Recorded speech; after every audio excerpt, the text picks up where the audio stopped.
Battle of Rio Salado, 1340 AD. In the autumn of 1340, the fate of Christian Iberia hung in the balance. A massive Muslim army from Morocco had crossed the sea, determined to crush the last resistance of Castile and Portugal. What followed was one of the most decisive battles of the Reconquista, and one that few outside of Spain and Portugal remember today. The Battle of Rio Salado would pit kings against sultans, cross against crescent, in a clash that would forever alter the course of European and North African history. Why was this battle so significant, and how did it shape the destiny of the Iberian Peninsula? The 14th century was a pivotal time in the long struggle known as the Reconquista, the Christian campaign to reclaim the Iberian Peninsula from Muslim rule.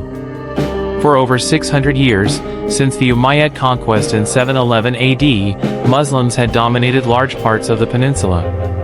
While Christian kingdoms in the north had slowly regained ground, the struggle was far from over.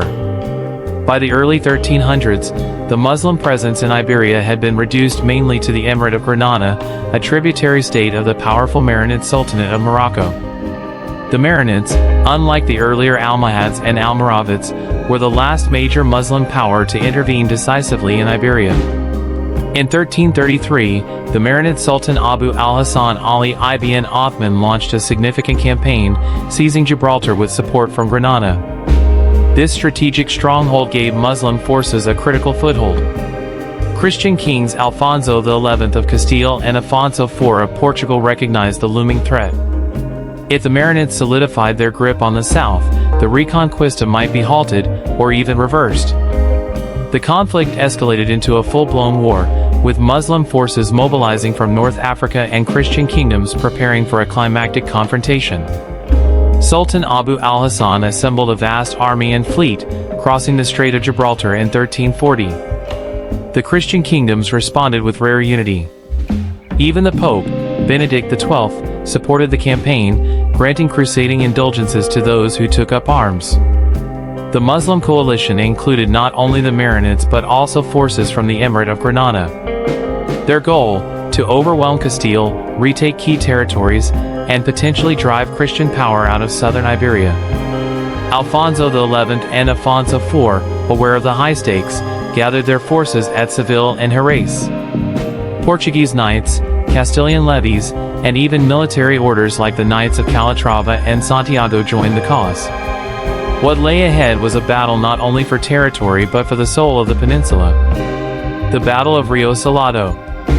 The decisive clash occurred on October 30th, 1340, near the town of Tarifa, close to the river Salado. The battlefield was marked by hills, ravines, and the nearby Mediterranean coast. The terrain would play a crucial role.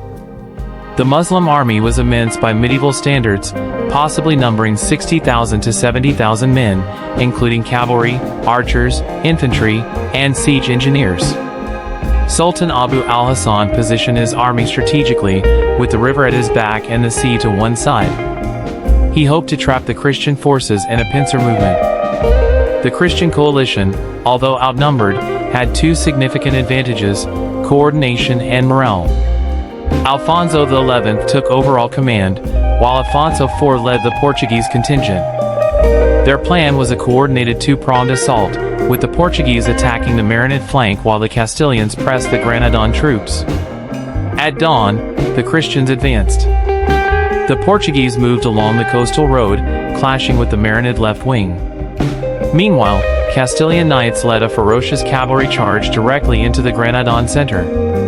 What followed was a chaotic but intense melee. One crucial turning point came when Alfonso XI led a personal charge into the heart of the Marinid forces, targeting Sultan Abu al-Hasan's camp. Though heavily defended, the camp was eventually overrun, throwing the Muslim army into disarray. Coordination between the Christian armies was critical. The Portuguese success on the flank allowed the Castilians to focus their full strength on the central and right positions of the Muslim forces.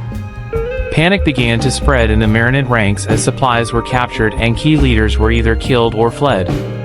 By late afternoon, the Muslim army had broken. Thousands fled back toward Gibraltar, with many drowning or being cut down. Sultan Abu al-Hasan barely escaped, retreating to Morocco in defeat. Key decisions and consequences. Several decisions shaped the outcome of the battle. Sultan Abu al-Hasan's decision to split his forces between his camp and the battlefield left him vulnerable to a focused assault. Moreover, his reliance on local support from Granada proved ineffective, as the Christian armies concentrated their attack on the weakest points. Alfonso's bold decision to lead from the front, combined with his alliance with Portugal, was instrumental. In a period when Christian kingdoms were often divided, their unity was a rare but decisive advantage. The Christian use of heavy cavalry, a hallmark of Iberian warfare, proved superior in the terrain around Tarifa. Muslim forces, despite their numbers and quality, could not withstand the coordinated shock tactics. In the aftermath, Christian casualties were relatively light compared to the enormous losses suffered by the Marinid and Granadan forces. Thousands of Muslim soldiers were killed, and many more were captured or scattered. The victory at Rio Salado destroyed any realistic hope of a Marinid reconquest of Iberia. It marked the last major attempt by a North African power to invade the peninsula. Historical impact. The Battle of Rio Salado had far-reaching consequences for both Iberia and North Africa. For the Christian kingdoms, it represented the high watermark of cooperation and military success in the 14th century. The Marinid Sultanate, humiliated and weakened, turned inward. Internal strife and succession disputes followed, ending any ambition of expansion into Iberia. The Emirate of Granada, now isolated, remained a tributary state to Castile until its eventual fall in 1492. Alfonso XI was hailed as a hero. His victory not only safeguarded the south of Castile but also strengthened royal authority and encouraged further campaigns in the region. Portugal's role also grew in prominence. Afonso IV's contribution was recognized across Europe, and the alliance between Castile and Portugal set a precedent for future cooperation against external threats. The papacy and other European powers viewed the victory as a triumph of Christendom. It was celebrated in chronicles and religious texts as a holy victory over the infidel, reinforcing the narrative of divine favor for the Christian cause. However, the Reconquista would stall in the decades following the battle due to internal conflicts, the Black Death, and shifting political priorities. Still, Rio Salado remained a symbolic milestone. Historians often point to Rio Salado as the last major set-piece battle of the Reconquista until the campaigns of the late 15th century. It was the definitive end of external Islamic military intervention in Iberia. Today, the battle is remembered primarily in Spain and Portugal. Monuments and place names preserve its memory, yet its broader importance is often overlooked in global history. The Battle of Rio Salado was more than a military engagement, it was a defining moment in a centuries-long struggle for control of a continent. It reminds us of how alliances, leadership, and strategic insight can change the course of history. Why does a battle that helped seal the fate of Muslim rule in Western Europe receive so little attention today? Should it be considered one of the turning points of medieval European history?